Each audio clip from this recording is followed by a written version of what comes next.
इस तरह का बनाएंगे आज हम homemade aloe vera gel without money और विदाउट इंग्रेडिएंट के लिए, जो कि आपको चाहिए डेली यूज़ के लिए एंड अनोदर यूज़ के लिए। तो आप वीडियो को एंड तक ज़रूर देखिएगा। तो चलिए बनाना स्टार्ट करते हैं। इसके लिए हम सबसे पहले लेंगे इस तरह की कुछ एलोवेरा जेल की पत्तियां। इनसे ही हम एलोवेरा जेल निकालेंगे। कोई इंग्रेडिएंट और कोई भी पैसा इसमें यूज़ नहीं करेंगे। तो चलिए स्टार्ट करते हैं बनाना। तो गाइस सबसे पहले हम इन लीफ को छीलना स्टार्ट करेंगे। इनका जो जेल है वो हम इस तरह से बाहर निकाल लेंगे, जैसे कि आप वीडियो में देख सकते हैं। मैंने आपको यहाँ पर शो किया है, इस तरह से आप निकाल लीजिएगा। सभी पत्तियों को इस तरह से ही निकालना है, क्योंकि गाइस ये जो हम एलोवेरा जेल बनाएंगे ये होममेड है और इसमें कोई इंग्रेडिएंट नहीं होगा, ना कि कोई केमिकल होगा। अगर आप अपने फेस पे डेली यूज़ करेंगे इसे तो आपको बहुत ज़्यादा बेनिफिट देगा। एंड आप कोई होम रेमेडीज़ में यूज़ करना चाहते हैं तो भी आप इसे बना सकते हैं, स्टोर करके भी रख सकते हैं। तो गाइस इस तरह से आप इसे छील सकते हैं।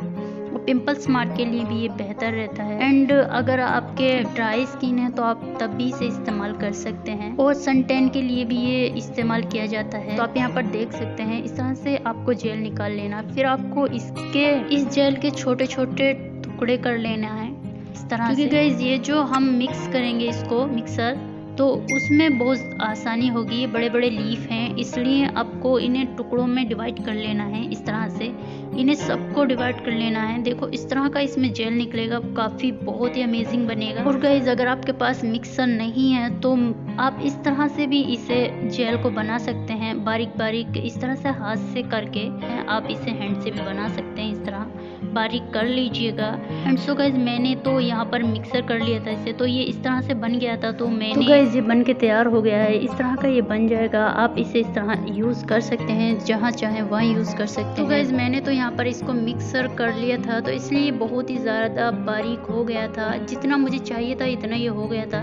तो इस तरह का ये पेस्ट बनेगा। आप इसे फ्रिज में 1 डे स्टोर कर दीजिएगा, उसके बाद इसे अपनी छलनी से छान लीजिएगा। तो आप इसे फ्रीज कर दीजिएगा और 1 डे के बाद आप इसे छान लीजिए। क्योंकि गाइस अगर आप जस्ट इसे छानेंगे तो ये नहीं छन पाएगा, इसलिए 1 डे के बाद ही आप इसे छानिएगा। और फिर इसे उसके बाद आप इसे स्टोर करके रख सकते हैं। 1 वीक रख सकते हैं, 2 वीक रख सकते हैं। ये बन के रेडी हो गया है, आप देख सकते हैं। तो आप अप्लाई कर लीजिएगा। एंड सो गाइस अगर वीडियो पसंद आया हो तो वीडियो को लाइक एंड शेयर सब्सक्राइब जरूर कीजिएगा। तो मिलते हैं नेक्स्ट वीडियो में, तब तक के लिए बाय बाय।